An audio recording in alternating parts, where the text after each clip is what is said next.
ជំរាបសួរបងប្អូនថ្ងៃនេះគឺជាថ្ងៃខួបកំណើតរបស់កូនពៅនិងកូនប្រុសច្បងរបស់នាងខ្ញុំចាដូច្នេះហើយថ្ងៃនេះគឺមាននំមួយនំ surprise និងបុគ្គលិកមាន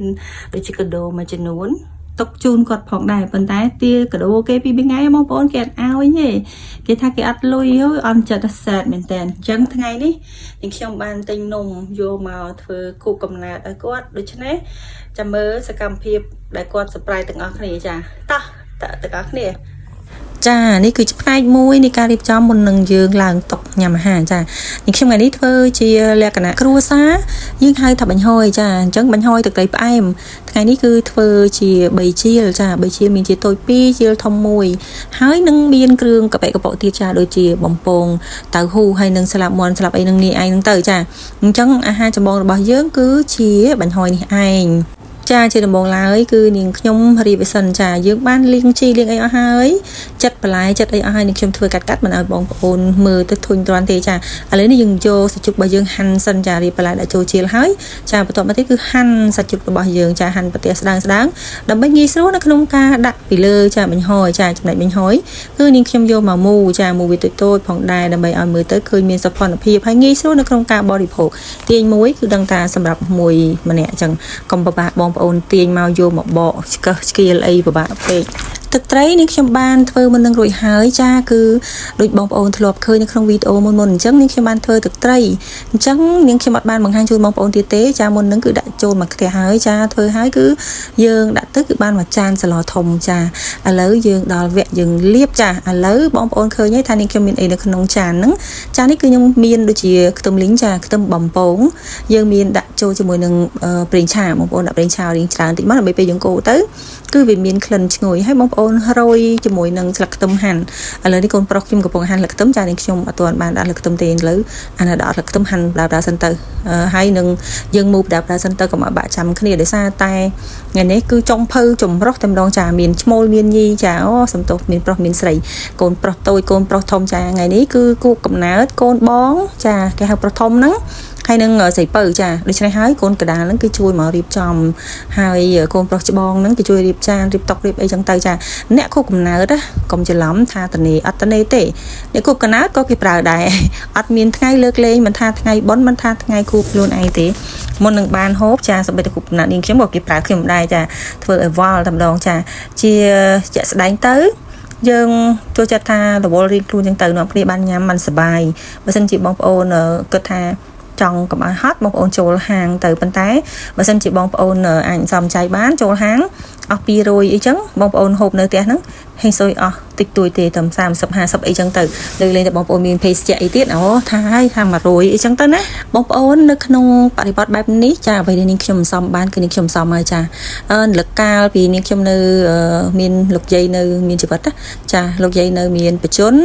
ពេលដែលទៅវត្តម្ដងយាយក៏ធ្វើងាយចាយាយក៏តែងធ្វើតែបែបនេះឯងបាញ់ហយគឺធ្វើបាញ់ហយហើយប្រគេនលោកចាមានដូចជា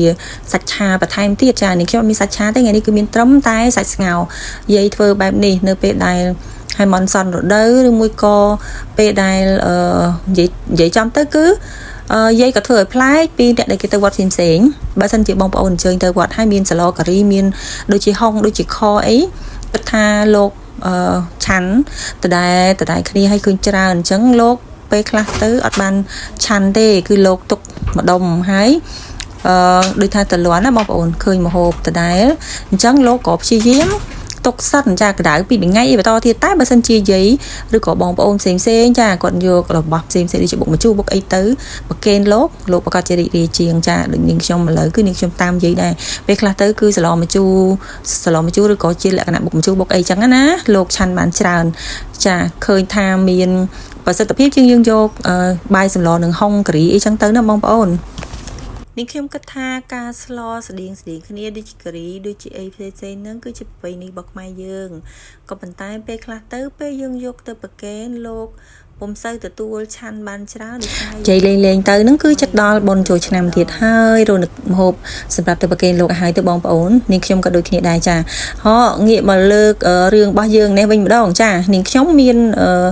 បាញ់ហយចំនួន2គីឡូចានាងខ្ញុំយកមកមូឲ្យហើយចាការមូនេះគឺមិនបាច់ប្រាត់ព្រៀងប្រហែលទេបងប្អូនដោយសារតែ សបកនេះវារៀងស្វិតល្អដែរចាមិនឲ្យបកមកលហែកសម័យមុនអត់បានទេរៀងរឹងក៏ប៉ុន្តែស្រួយរឹងប៉ុន្តែស្រួយបងប្អូនយល់អ្វីដែលនាងខ្ញុំនិយាយទេចារឹងប៉ុន្តែពេលយើងទាញមកគឺល្បេះពីគ្នាដោយសារតែអង្គអត់ទុនដូចសម័យនេះបងប្អូនអញ្ចឹង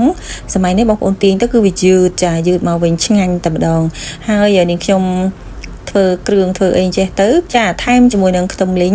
ហើយស្លឹកខ្ទឹមបងប្អូនគឺធ្វើឲ្យបង្កើនរសជាតិឲ្យក្លិនឈ្ងុយតែម្ដងចាឥឡូវនេះគឺតង់ទី2គឺចិត្តបានចូលខ្លួនហើយឥឡូវតង់ទី1នាងខ្ញុំចាប់ដើមរៀបបានមកជាលហើយ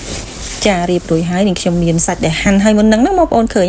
អញ្ចឹងយើងលើកយកមកដាក់ទៅជាឈុតមួយឈុតតែម្ដងចាជាក់ស្ដែងបងប្អូនអាចថែមដូចជាប្រហិតឬមួយក៏បងប្អូនអាចដាក់ប៉ាតេដាក់អីចឹងតាមចំណង់ចំណូលចិត្តចឹងប៉ុន្តែសម្រាប់នាងខ្ញុំថ្ងៃនេះគឺអត់មានកម្រងទេក៏ប៉ុន្តែដោយសារមិនដឹងថាធ្វើអីពួកអីគូកណាតកូនងាយក៏ធ្វើចឹងទៅហើយទិញមកផ្លេចក្រោយដោយសារតែដូចបងប្អូនដឹងហើយថានាងខ្ញុំលក់ម្ហូបអាហារដែរតែពេលមានព្យាកំងច្រើនចឹងដើរផ្សារគឺត្រូវតែបញ្ញាត់ហើយត្រូវតែបញ្ញាប់ហ្មងអូយនិយាយថាដាក់មេផាយដូចថាត្រូវមានពេល1ម៉ោងទិញមើលម៉ោងហ្នឹងហើយទិញទៅតែមានកដាស់កត់ទៅអាណាទិញហើយគូសអាណាទិញហើយគូសហើយទិញជួនកាលទិញអត់ទាន់គេខលថាភ្ញៀវចូលច្រើនបកមកវិញចាអញ្ចឹងជីវិតជាចុងភៅបងប្អូនមិនងាយស្រួលទេចាឥឡូវនេះដល់វគ្គទី2របស់យើងហើយណាយើងយកតាហ៊ូមកបំពងហើយនឹងមានគ្រឿងផ្សេងៗទៀតខ្ញុំបាច់ទេខ្ញុំកាត់ចោលតែម្ដងដោយសារតែស្លាប់មុនបំពងក្លុកអីទេឥឡូវយើងបកមកដល់ក្នុងកម្មវិធីរបស់យើងតែម្ដងចានេះខ្ញុំបើកចម្រៀងតែនេះខ្ញុំអត់បានបើកសំឡេងទេបងប្អូនអធិស្ឋានដោយសារតែបើសិនជាបើកទៅគឺយើងបញ្ចូលសំឡេងទៅវាធ្វើឲ្យមានការចាប់សំឡេងអញ្ចឹងនាងខ្ញុំបិទហើយចាឥឡូវបងប្អូនមើលសកម្មភាពបងប្អូនគេ2នាក់នេះកំពុងតែទាស់ទែងវែងខ្វែងគំនិតគ្នាដោយសារតែមាននំពីកញ្ចប់ចាមិនឲ្យមានច្រើនពេកទេអញ្ចឹងនៅពេលនេះគឺកំពុងតែតថ្លៃគ្នារឿងថាណាផ្លុំមុនណាផ្លុំក្រោយអាបងគេថាផ្លុំមុនទៅអាបងអូនគេថាស្អុយមាត់បងណាបន្ថយគេចំណាប់គឺតែមានទូចចឹងណាបងប្អូនចាឥឡូវនេះនំក៏បានផ្លុំទៀនហើយវិញខ្លួនរួចហើយចាឥឡូវយើងក៏ចាត់ចែងរៀបចំឲ្យកូនត្រេននឹងចាត់ចែងគ្នាហូបតែម្ដងហើយនេះខ្ញុំបើកជាភេសជ្ជៈចាថ្ងៃនេះមានទឹកផ្លែឈើដាក់ទឹកកកហើយនំនេះចែកគ្នាហូបមេឃក្តៅពេកដូច្នេះហើយត្រូវការភេសជ្ជៈបន្ថែមចាឥឡូវនេះគ្រាន់តែកាត់នំហើយនឹងបាត់ខ្លួនកូនប្រុសច្បងខ្ញុំចានៅពេលដែលមកតាមដានទើបដឹងថាអូឥឡូវមកលួចលេងហ្គេមសោះគេសុំថាម៉ាក់កូនសុំលេងហ្គេមដោយសារថ្ងៃគូកំណើតហើយណាមួយឥឡូវគេវ៉ាកងផងហ្នឹងហើយអនុញ្ញាតឲ្យលេងមួយរយៈចោះបងប្អូនចាអរគុណច្រើនបងប្អូនដែលបានចូលរួមតាមដានទេសនាចានេះខ្ញុំអត់មានវិធីធ្វើម្ហូបចែករំលែកទេក្នុងសប្តាហ៍នេះគឺមានតែការចែករំលែកអំពីរបៀបនេះឯងចាជូនពួកបងប្អូនធ្វើដំណើរសុខសប្បាយទាំងអស់គ្នាក្នុងចូលឆ្នាំជម្រាបលា